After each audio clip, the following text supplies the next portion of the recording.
There's a saying down south, stupid is as stupid does. And that's pretty much the final word on Donald Trump, who stupidly bombed Iran at the behest of Bibi Netanyahu and Saudi Arabia. And as we are increasingly finding out, he did it with no plan, no purpose, and no idea about what he would unleash. But as Jewish Congressman from California Sarah Jacobs pointed out on MS Now, Trump is not just stupid, he's in that elite group of being epically stupid. I'm going to show video of Jacobs eviscerating Trump like no one has done before, and you are going to want to see this epic takedown. So hit that subscribe button so we can continue to bring you the kind of media content and analysis that corporate media is too afraid of stupid to show you. Trump's ability to bomb Iran wasn't just because he's stupid, but he's surrounded by stupid. First up, of course, is Pistol Pete Hegseth, Secretary of War. Best known for his axe throwing, inability to do push-ups, and for creating a warrior culture.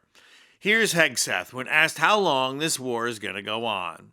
The American people also want to know what they're sending their men and women to war for.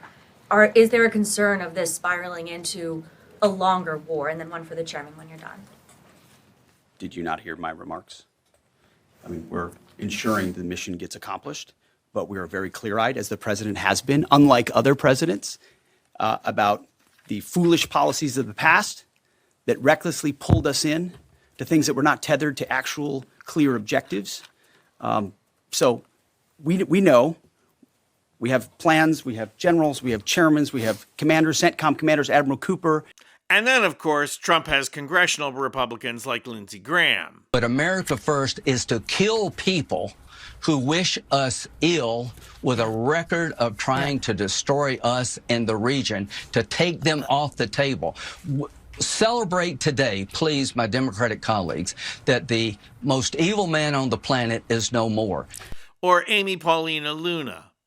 Can you just tell me really quickly, where have they killed thousands of Americans in America? I didn't say they killed thousands of Americans in America. I said that they have been responsible for thousands of Americans being killed. And I think that that's easily something that you can verify.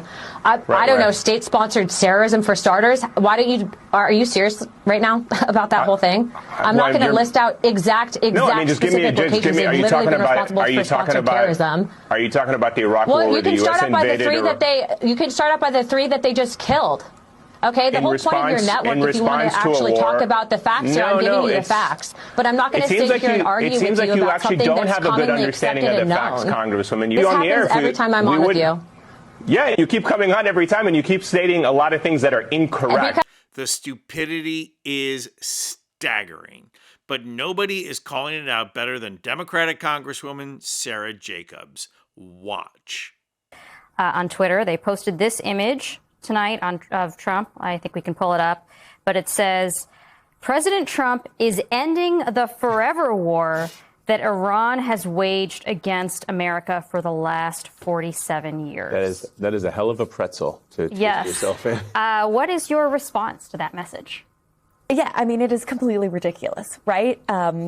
First of all, it makes no sense. Second of all, actually, this 47-year war that they're talking about, let's talk about how it started. It started in large part because the United States went into Iran and did a regime change operation. That is a big reason that led us to this very brutal Islamic regime that's in place now. And so, if anything, it's highlighting the fact that we don't know what actually is going to happen after we do these kinds of regime change operations. You're likely to get a more hardline regime, a security vacuum, potentially civil war, and the idea that they're saying that this is ending a forever war when I think the entirety of the American public can see that it is in fact starting another one, despite President Trump promising not to do that, is kind of preposterous. Look, my family lives in Tel Aviv. My aunt and uncle and cousin literally are texting me from the bomb shelter. So, I take Israel's security very seriously. It's literally my family. And Bibi Netanyahu has literally been trying to get presidents from both parties to do a regime change operation in Iran with him for decades. Donald Trump is just the first one stupid enough to actually do it. What really sets Jacobs apart here is her willingness to criticize Netanyahu.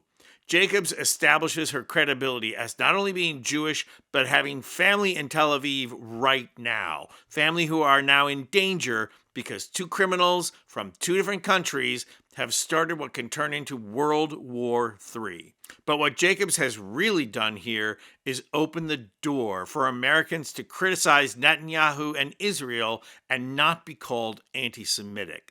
That is leadership. And we're now fully into day one, where military recruiting stations are open, but Barron Trump has not yet volunteered. We'll be counting. I'm Anthony Vincent Gallo for Occupy Democrats. And if you like this video, please hit the like button and subscribe to our channel. You'll not only help out our channel, you'll be taking concrete action and helping get rid of Trump and the MAGA movement who ushered him in.